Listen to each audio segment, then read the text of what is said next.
दोस्तों, आज मैं आपको एक ऐसी बेवा, रहमदिल और खूबसूरत लेडी डॉक्टर का वाकया सुनाने वाला हूँ जो सिर्फ खूबसूरती में नहीं बल्कि दिल के भी बहुत बड़े मकाम पर थी। वो निहायत दयालु थी, गरीबों पर रहम खाती और हर एक की मदद करती थी।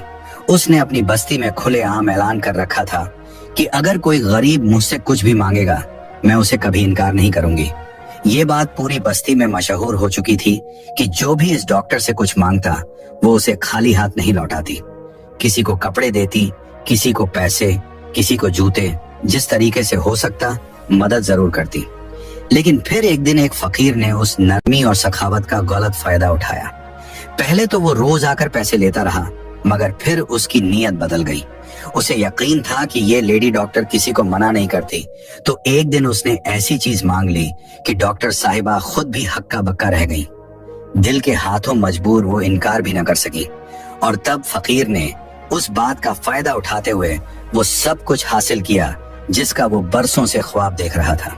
आइए जानते हैं आज का ये चौंका देने वाला वाकया जो आपको हैरान कर देगा। ये वाकया पाकिस्तान के सूबा सिंध के शहर राजपुर का है, जहां हिंदू बिरादरी नस्लों से आबाद है और आज भी अपनी रिवायात, इबादत और वकार के साथ पुरअमन जिंदगी गुजार रही है।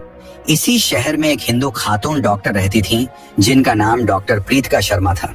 वो दिल की बीमारियों की माहिर थी और पूरे शहर में उनकी पहचान न सिर्फ एक काबिल डॉक्टर के तौर पर थी, बल्कि उनकी नरम मिजाजी और रहमदिली के लिए भी लोग उन्हें इज्जत की निगाह से देखते थे।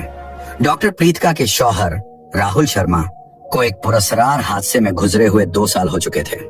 उनकी मौत के बाद प्रीतिका ने अपने जज्बात को खामोशी में दफन करके खुद को इबादत और खिदमत ए खल्क में झोंक दिया। वो रोज सुबह 7 बजे शंकर मंदिर जाया करती थी, वही पुराना मंदिर जो शहर के बीचों बीच वाक़े था और जहां सुबह शाम भक्तों की भीड़ लगती, घंटियों की आवाजें गूंजती और माहौल में एक खास रूहानी कैफियत होती। इसी मंदिर के दाखिली दरवाजे पर एक भिखारी रोज बैठा नजर आता। उसका चेहरा गर्द से स्याह, कपड़े मैले और फटे पुराने, और आंखों में एक ऐसी गहराई जैसे बरसों का दुख छुपा हो। वो हर गुजरने वाले से कुछ न कुछ मांगता, लेकिन उसकी नजरें हमेशा मंदिर के अंदरूनी दरवाजे पर जमी होती, जैसे किसी का इंतजार कर रहा हो। हर रोज जब प्रीतिका मंदिर आती, पूजा करती और वापस जाती, तो जाते जाते उसी भिखारी को कुछ रुपये दे देती। ये उनकी रोज की आदत थी और इसमें कभी नागा ना होता। भिखारी ना कुछ कहता, ना आंख उठाता, बस हाथ जोड़कर सर झुका देता। और प्रीतिका, जो हर किसी से बातचीत की आदी नहीं थी, उसे हल्की सी मुस्कान देती और अपनी गाड़ी में बैठकर अस्पताल चली जाती। जाहिरी तौर पर डॉक्टर प्रीतिका की जिंदगी एक कामयाब, मुकम्मल और बाइज्जत जिंदगी थी। एक बद्धा अस्पताल, समाज में मुकाम, अपना जाती घर, मगर जो दुख उनके दिल में छुपा था वो सिर्फ वही जानती थी। शौहर की जुदाई, तन्हाई और जिंदगी का खालीपन। यही वो गम था जो वो हर रोज मंदिर की सीढ़ियों पर भगवान के सामने पेश करती। एक दिन जब आसमान पर गहरे बादल छा गए और हल्की बूंदाबांदी शुरू हो गई, तो वो हमेशा की तरह मंदिर गई। पूजा मुकम्मल करने के बाद जब वो उस एफक्यूअर को पैसे देने लगी, तो उसने पहली बार अपनी आवाज निकाली। उसकी आवाज भारी और धीमी थी, मगर अल्फाज दिल में उतरने वाले थे। मैडम जी, आप मुझसे शादी कर लीजिए।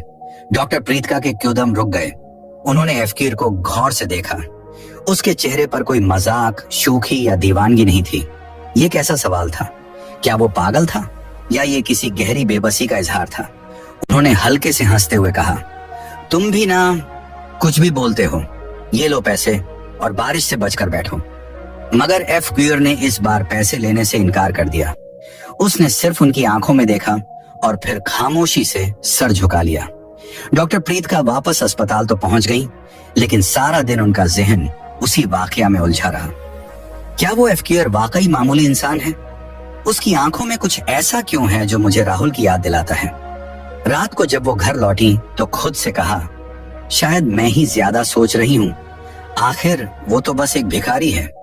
मगर अगले दिन जैसे ही उन्होंने फिर उसे पैसे देने की कोशिश की, उसने हाथ जोड़कर इनकार कर दिया और कहा, मैडम जी, मैं आपके लिए कुछ कर सकता हूँ, सिर्फ एक मौका दीजिए।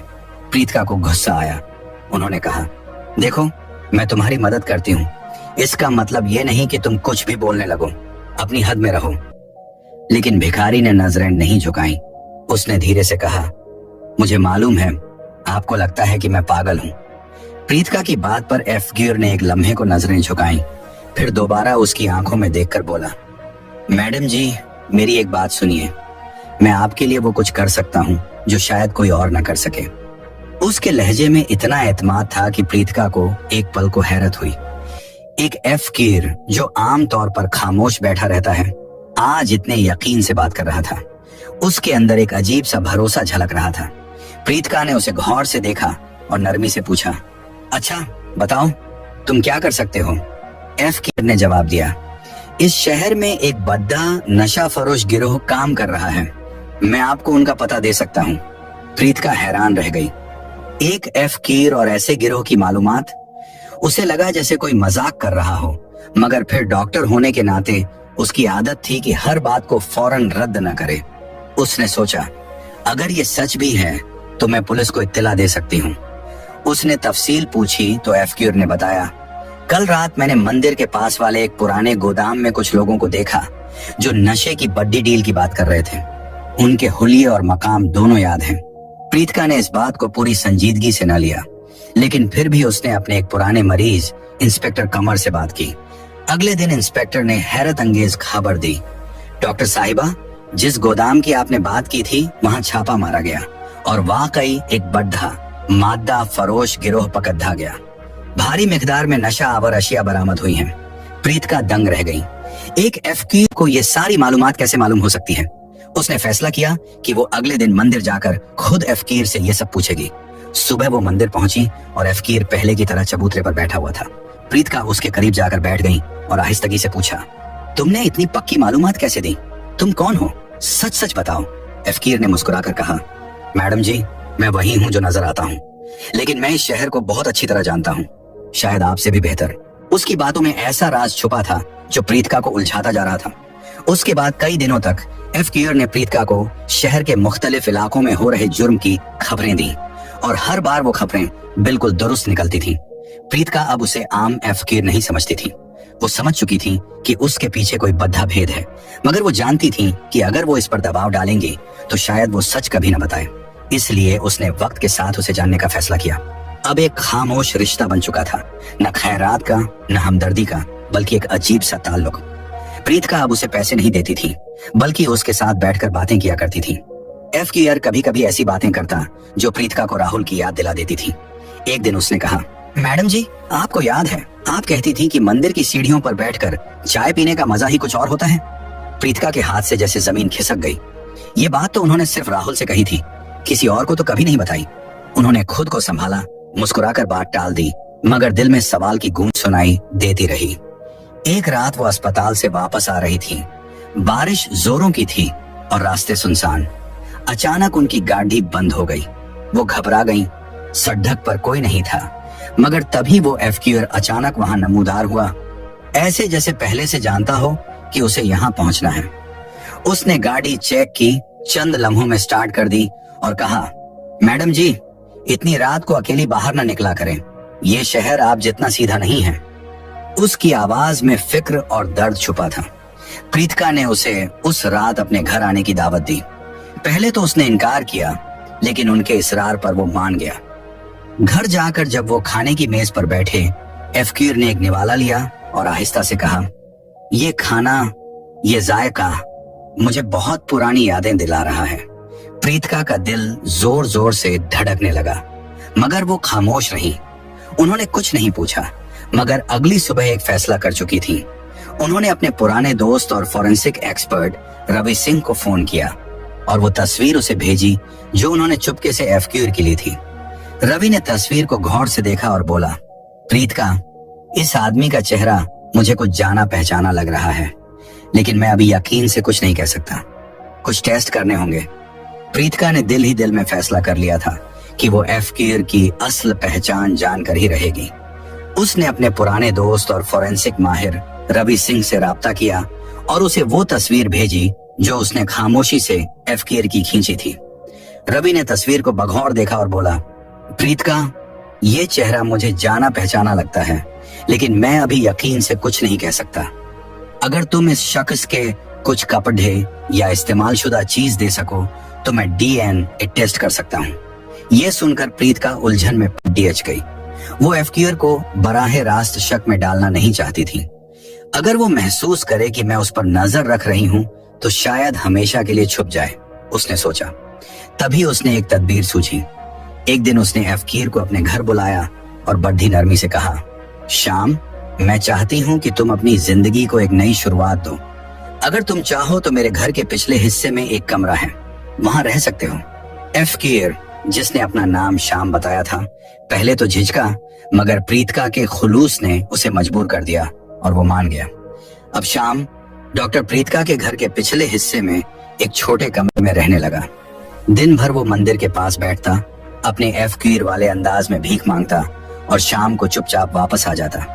प्रीतिका ने एक दिन उससे पूछा, शाम, जब मैं तुम्हें सब कुछ दे सकती हूँ तो तुम अब भी रोज मंदिर क्यों जाते हो? शाम ने हल्की सी मुस्कान से जवाब दिया, मैडम जी, मंदिर ही मेरी दुनिया है, वहीं सब कुछ दिखाई देता है, सब कुछ सुनाई देता है। इस जवाब में कोई फलसफा छुपा हुआ था, कोई राज जिसे समझने के लिए सिर्फ दिल की आंखें काफी थी। कुछ दिन बाद अस्पताल से प्रीतिका को एक इमरजेंसी कॉल मौसूल हुई। शहर की मशहूर फार्मा कंपनी के एक गोदाम में आग लग गई थी। प्रीतिका का दिल धक से रह गया, क्योंकि यही वो जगह थी जहां कुछ हफ्ते पहले शाम की मालूमात पर पुलिस ने छापा मारा था। उसने फौरन इंस्पेक्टर कमर को फोन किया, जो मौका पर मौजूद था। इंस्पेक्टर ने बताया, डॉक्टर साहिबा, आग में सब कुछ जल गया, मगर चंद कागजात महफूज रहे। इनमें एक तस्वीर है, एक आदमी की जो हूबहू राहुल जैसा लग रहा है। एक प्रीतिका का दिल जोर जोर से धड़कने लगा।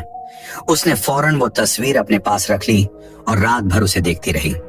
तस्वीर के पीछे एक जुमला लिखा था, राहुल 2022 फार्मा डील। ये अल्फाज उसके वजूद को झंझोर देने के लिए काफी थे। क्या ये सच में राहुल है? क्या वो जिंदा है? लेकिन कैसे? आखिर उसकी तो लाश भी शनाख्त हो चुकी थी। पूरी रात वो नींद न ले सकी। शक, उम्मीद, खौफ, हर एहसास दिलो दिमाग में शोर मचा रहा था। अगली सुबह वो मंदिर गई ताकि शाम से बात कर सकें, लेकिन वो वहां नहीं था। प्रीतिका ने उसे कई जगह ढूंढा, मगर शाम जैसे हवा में टहलील हो चुका था। क्या उसे किसी ने नुकसान पहुंचाया या वो खुद छुप गया? शाम को न पाकर प्रीतिका और परेशान हो गई, मगर जब वो शाम को घर लौटी तो शाम उनके घर के बाहर बैठा मिला। पहचानने के काबिल न था। उसका चेहरा थका हुआ, कपड़े मैले और जिस्म पर गर्द जमी हुई थी। प्रीतिका ने गुस्से में आकर पूछा, कहाँ थे तुम? मैं तुम्हें पूरे शहर में ढूंढती रही। शाम ने नजरें झुकाकर धीमी आवाज में कहा, मैडम जी, मुझे कुछ जरूरी काम था। आप फिक्र न करें, अब सब ठीक है। प्रीतिका ने फैसला किया कि वो उससे सीधा सवाल नहीं करेगी, मगर उसने नरमी से पूछा, शाम, तुम इस फार्मा कंपनी को जानते हो? शाम ने एक लम्हे को उनकी आंखों में देखा, फिर नजरें झुकाकर बोला, मैडम जी, इस शहर में कौन नहीं जानता उन लोगों को, बहुत ताकतवर हैं। ये अल्फाज थे या किसी बद्धे सच की झलक? प्रीतिका का दिल कह रहा था कि शाम को छुपा रहा है और इस छुपाई हुई बात का तल्लुक जरूर राहुल से है। चंद दिनों बाद प्रीतिका ने खुद गोदाम की आग की मुकम्मल रिपोर्ट निकलवाने की कोशिश की। उसे मालूम हुआ कि आग कोई हादसा नहीं थी, ये जानबूझकर लगाई गई थी, और जिस मुश्तबा शख्स को आग लगने से पहले उस इलाके के आसपास देखा गया, उसकी शक्ल उस तस्वीर वाले आदमी से मुशाबहत रखती थी, राहुल जैसी। इंस्पेक्टर कमर ने शाम पर नजर रखने का बंदोबस्त किया। उसने बताया, डॉक्टर साहिबा, शाम रोज मंदिर तो जाता है, लेकिन रात को वो मंदिर के करीब एक पुराने खंडहर में छुपता है और वहां चंद मुश्तबा लोगों से मिलता भी है। प्रीतिका ने खुद उस खंडहर का मुआयना किया और वहां उसे कुछ पुराने कागजात मिले, जिनमें फार्मा कंपनी के गैर कानूनी मुआहिदों, काले कारोबार और अंदरूनी नज्म की तफसील थी। मगर इन सब में सबसे चौंका देने वाली चीज थी, खंडहर में मिलने वाले कागजात के नीचे एक पुराना खत भी दबा हुआ था जिस पर मिट्टी जमी हुई थी। जब प्रीतिका ने वो खत खोला तो उस पर सिर्फ एक जुमला लिखा था, राहुल तुम्हें सच छुपाना होगा। ये अल्फाज पढ़ते ही उसके हाथ लरझ गए। क्या राहुल वाकई जिंदा है या ये सब किसी बड़ी साजिश का हिस्सा है? वो सोचने लगी, क्या मैं फार्मा कंपनी के मालिक से बराह रास्त बात करूं या पहले शाम से उसके सच का पर्दाफाश कराऊं? उस रात उसने शाम को अपने घर बुलाया। जब शाम कमरे में दाखिल हुआ तो प्रीतिका ने वो तस्वीर उसके सामने रख दी जो उसे गोदाम में मिली थी। उसकी आवाज सख्त हो गई। ये तुम हो शाम? सच बताओ तुम कौन हो? शाम ने तस्वीर को गौर से देखा, फिर उसकी आंखों में अजीब सी चमक आ गई। उसने नरमी से कहा, मैडम जी, कुछ सवालों के जवाब सिर्फ वक्त ही देता है, लेकिन मैं वादा करता हूँ मैं आपको कभी नुकसान नहीं पहुंचाऊंगा। प्रीतिका को उसके जवाब पर गुस्सा आ गया। शाम, मैं एक डॉक्टर हूँ और सच जानने का मुझे पूरा हक है। अगर तुमने अभी सब कुछ न बताया तो मैं पुलिस को बुला लूंगी। शाम ने मुस्कुराकर सर हिलाया। अगर आपने मुझे पुलिस के हवाले किया तो वो सच आप कभी नहीं जान पाएंगी जो आपके राहुल से जुड़ा हुआ है। प्रीतिका के दिल में एक लम्हे को खामोशी छा गई। फिर शाम ने उसकी तरफ झुककर एक पता दिया। फार्मा कंपनी के मरकजी दफ्तर के तहखाने में एक खुफिया कमरा है जहां वो तमाम गैर कानूनी सबूत छुपाए गए हैं। प्रीतिका ने फौरन अपने पुलिस वाले दोस्त इंस्पेक्टर कमर को इत्तला दी। पुलिस ने रात गए छापा मारा। इस तहखाने में जो मिला वो हैरान कुन था। नशा आवर दवाओं की भारी मिकदार, काले धन के हिसाबात और दर्जनों जाली दस्तावेजात, और उन सब कागजात में एक नाम बार बार दोहराया जा रहा था। राहुल शर्मा। फार्मा कंपनी के कई अहम मुलाजमीन को गिरफ्तार कर लिया गया, मगर प्रीतिका के दिल का शक अभी भी मिट नहीं रहा था। शाम अब और भी पुरस्कार हो चुका था। वो कभी रात भर गायब रहता और सुबह ऐसे वापस आ जाता जैसे कुछ हुआ ही ना हो। अब उसकी आंखों में कोई खौफ नहीं, बल्कि एक अजीब सी शांति थी, जैसे उसे किसी बड़े सवाल का जवाब मिल चुका हो। प्रीतिका ने एक दिन शाम से दोबारा बात करने की ठानी, लेकिन इस बार नहीं पूछा, बस देखा। शाम खामोश बैठा रहा और उसके चेहरे पर एक अजीब सुकून था। उसी शाम प्रीतिका ने रवि सिंह को कॉल किया। डीएनए टेस्ट के नतीजे कब आएंगे? रवि ने जवाब दिया, 2 दिन में, लेकिन एक बात है, अगर वो शख्स वही निकला जिसका तुम्हें शक है तो ये सब कुछ बदल देगा। प्रीतिका के दिल की धड़कन तेज हो गई। उसी रात एक अनजान नंबर से कॉल आया। दूसरी तरफ एक भारी रौबदार आवाज थी, डॉक्टर प्रीतिका, आप बहुत होशियार हो चुकी हैं, लेकिन सच के करीब पहुंचने की कीमत चुकानी पड़ती है। शाम को छोड़ दो वरना कीमत भुगतना पड़ेगा। कॉल बंद हो गई। प्रीतिका की उंगलियां कांपने लगी। तो ये सब सच है। शाम कोई आम फकीर नहीं, वो किसी बड़े राज का हिस्सा है। मगर अब वापसी का रास्ता नहीं था। शाम का राज जानना जरूरी हो चुका था, चाहे कुछ भी हो जाए। वो जानती थी कि हर रात वो किसी अंधेरी गली में जाता है, मंदिर से निकलकर खंडरात की तरफ। वहां कुछ ऐसे लोगों से मुलाकात करता है जो दिन में कभी दिखाई नहीं देते। प्रीतिका ने फैसला किया कि अब वो शाम का पीछा करेगी। उसने इंस्पेक्टर कमर को फोन किया और एक मंसूबा बनाया। मैं अब रुकने वाली नहीं, चाहे सच जैसा भी हो। मैं शाम की हरकतें, उसकी बातों में छुपा असरार और उसके चेहरे की संजीदगी, सब कुछ अब एक बड़े इंकिशाफ की तरफ बढ़ रहा था। मगर जो बात डॉक्टर प्रीतिका अभी तक नहीं जानती थी वो ये थी कि शाम कोई और नहीं बल्कि उनका शौहर राहुल शर्मा था। 2 साल पहले राहुल की मौत एक सड़क हादसे के तौर पर सामने आई थी, लेकिन वो महज एक साजिश थी। राहुल एक सॉफ्टवेयर इंजीनियर था जो उसी फार्मा कंपनी के लिए काम करता था जिसके खिलाफ शाम लगातार बातें कर रहा था। राहुल को पता चल गया था कि कंपनी मादा की गैर कानूनी तिजारत, मनी लॉन्ड्रिंग और दूसरे काले धंधों में मुलव्विस है। उसने इन जुर्मों को बेनकाब करने का फैसला किया, मगर कंपनी के मालिक राघा मल्होत्रा ने राहुल को रास्ते से हटाने की साजिश रचाई। राहुल किसी तरह बच गया, लेकिन अपनी जान बचाने के लिए उसे अपनी मौत का ड्रामा करना पड़ा। उसने सबसे दूर होकर शहर के अंडरवर्ल्ड में पनाह ली और एक फकीर का रूप इख्तियार कर लिया।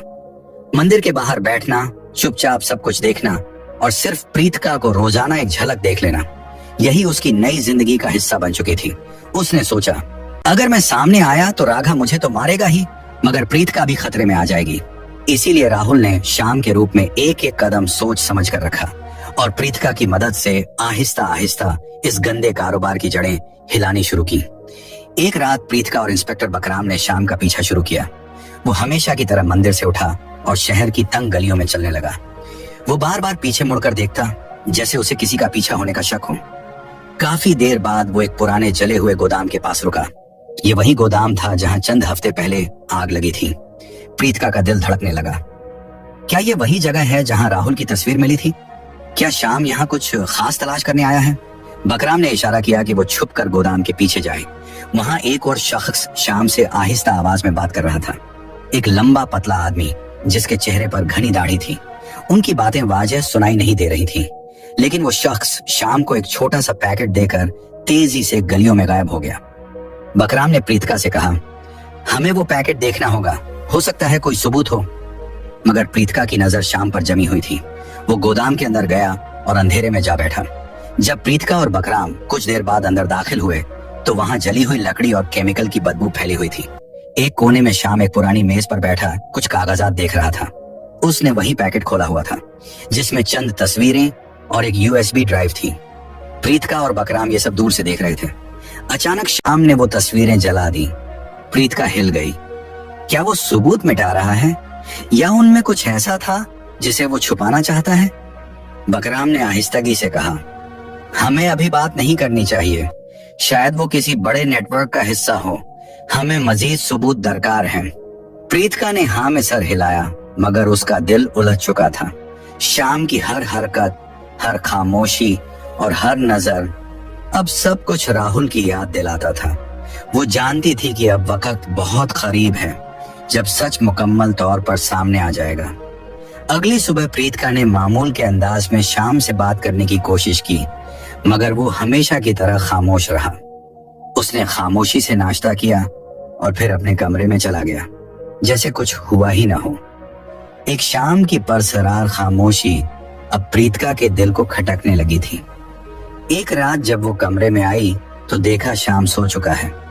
उसने गौर किया कि वही यूएसबी ड्राइव श्याम की जेब में अभी भी रखी है, जो वो गोदाम से लेकर आया था। प्रीतिका ने आहिस्तगी से ड्राइव निकाली और दबे पांव अपने लैपटॉप की तरफ बढ़ी। ड्राइव में कई फाइलें थीं, कुछ ऑडियो रिकॉर्डिंग्स, कुछ तस्वीरें और एक वीडियो। दिल की धड़कन तेज होने लगी, मगर वो हिचकिचाई नहीं। पहले उसने एक ऑडियो रिकॉर्डिंग चलाई। 2 आदमियों की आवाजें सुनाई दी। एक आवाज राघा मल्होत्रा की थी, जिसे वो एक चैरिटी इवेंट में मिल चुकी थी। दूसरी आवाज किसी अनजान शख्स की थी जो किसी खुफिया प्रोजेक्ट का जिक्र कर रहा था। साहब, अगर ये फाइल लीक हो गई तो हम सब गए। वो सॉफ्टवेयर वाला बहुत कुछ जानता है, राघा ने जवाब दिया। फिक्र ना करो, वो अब हमारे रास्ते में नहीं है, मगर एहतियात जरूरी है। प्रीतिका का दिल जोर जोर से धड़कने लगा। क्या वो सॉफ्टवेयर वाला राहुल था? फिर उसने तस्वीरें खोली। उनमें राघा और उसके साथी गोदाम में नशा आवर अशिया की पैकिंग करते दिखाई दे रहे थे। लेकिन एक आखिरी तस्वीर ने प्रीतिका को हिलाकर रख दिया।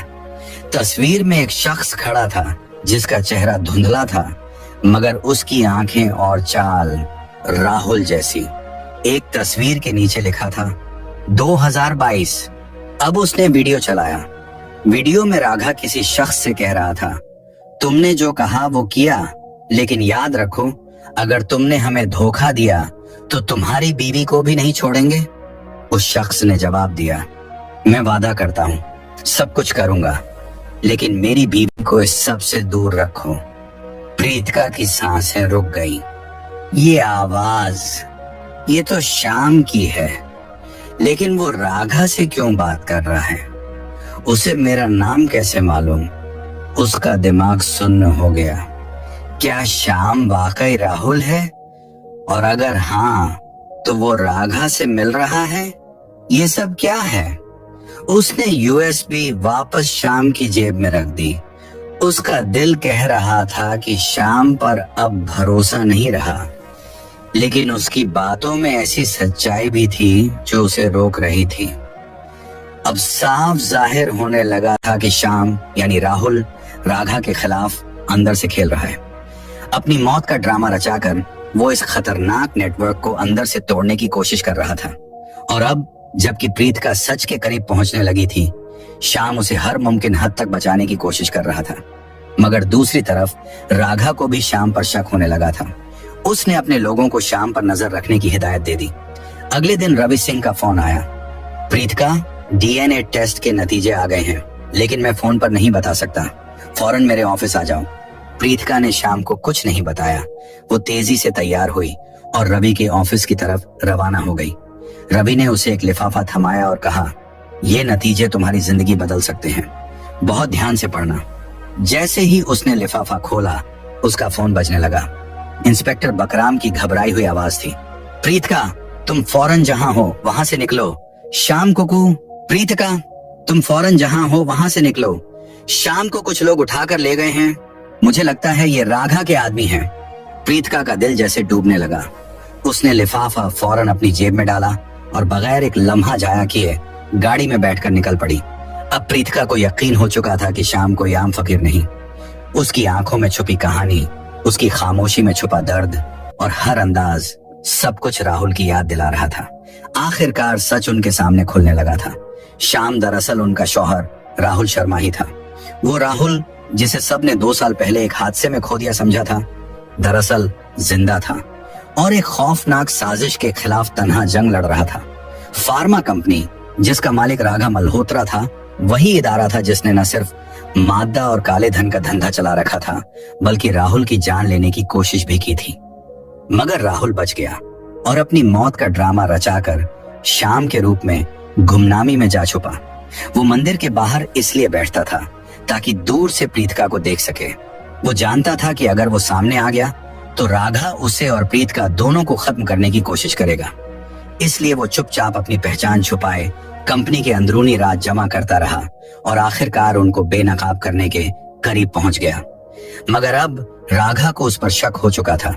उसने श्याम को अगवा करवा लिया और शहर के बाहर एक सुनसान बोसीदा कारखाने में ले गया।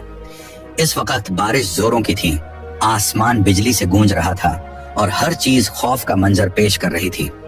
प्रीतिका इंस्पेक्टर विक्रम के साथ कारखाने पहुंची। विक्रम ने पिस्तौल निकाला और उसे पीछे रहने का इशारा किया, मगर प्रीतिका ने इनकार कर दिया। मुझे श्याम को देखना है, उसे बचाना है। कारखाने के अंदर श्याम एक कुर्सी से बंधा हुआ था। राघा उसके सामने खड़ा तंजिया हंसी हंस रहा था। तू सोचता था हमें धोखा देगा? अब बता, तू असल में कौन है? तू वही सॉफ्टवेयर वाला है ना, राहुल शर्मा। श्याम खामोश रहा। उसने बस राघा की आंखों में आंखें डालकर देखा, जैसे उसकी रूह तक झांक रहा हो। तभी दरवाजा धड़ाक से खुला। विक्रम पुलिस टीम के साथ अंदर घुस आया। हाथ ऊपर राघा, तुम्हारी चालें अब खत्म हो चुकी हैं। गुंडों ने हथियार उठाए, मगर पुलिस की भारी नफरी देखकर पीछे हट गए। प्रीतिका दौड़ती हुई श्याम के पास पहुंची, उसकी रस्सी खोली और कांपती हुई आवाज में पूछा, श्याम, तुम ठीक हो? श्याम ने पहली बार उसकी तरफ देखा। उसकी आंखों में दुख और सुकून दोनों का अक्स था। मैडम जी, आज आपने मुझे बचा लिया। हमेशा मैं ही दूसरों को बचाने की कोशिश करता था। राघा को हथकड़ी लगी। विक्रम ने प्रीतिका को बताया, ये शख्स चाहे जो भी हो, उसकी दी गई मालूमात, तस्वीरें, यूएसबी और हिम्मत ने इस सारे नेटवर्क को बेनकाब कर दिया। बाहर बारिश थम चुकी थी, आसमान साफ हो रहा था। प्रीतिका ने धड़कते दिल से जेब से वो लिफाफा निकाला जो रवि सिंह ने उसे दिया था। वहीं कारखाने की सीढ़ियों पर खड़े होकर उसने लैब रिपोर्ट खोली। कागज पर साफ लिखा था, डीएनए मैच 99.9% अर्फ मेहरा। उसके हाथ कांपने लगे। सामने वही शख्स खड़ा था जो अब श्याम नहीं, राहुल था। प्रीतिका उसके करीब गई, उसका हाथ थामा और धीरे से कहा, ये तुम हो ना मेरे राहुल? राहुल ने लंबी सांस ली और उसकी आंखें नम हो गईं। मैं कभी गया ही नहीं था। हर रोज मंदिर के बाहर बैठकर तुम्हें देखता था। तुम्हारी एक मुस्कान मुझे जिंदा रखती थी। प्रीतिका ने उसे गले लगा लिया। बरसों का दुख, खौफ और जुदाई उस एक लम्हे में बह गई। चंद हफ्तों बाद मंदिर की सीढ़ियों पर दोनों साथ बैठे थे। राहुल अब साफ लिबास में, अपनी असली पहचान में, मगर वही आंखें, वही मोहब्बत। प्रीतिका ने पूछा, अब क्या? राहुल ने मुस्कुराकर जवाब दिया, अब एक नई शुरुआत, लेकिन इस बार कोई झूठ, कोई छुपाव नहीं, सिर्फ हम और सच। मंदिर की घंटियों की आवाज गूंज रही थी। सुबह की धूप दोनों के चेहरों पर पड़ रही थी और वक्त जैसे थमकर उनकी नई जिंदगी का आगाज देख रहा था।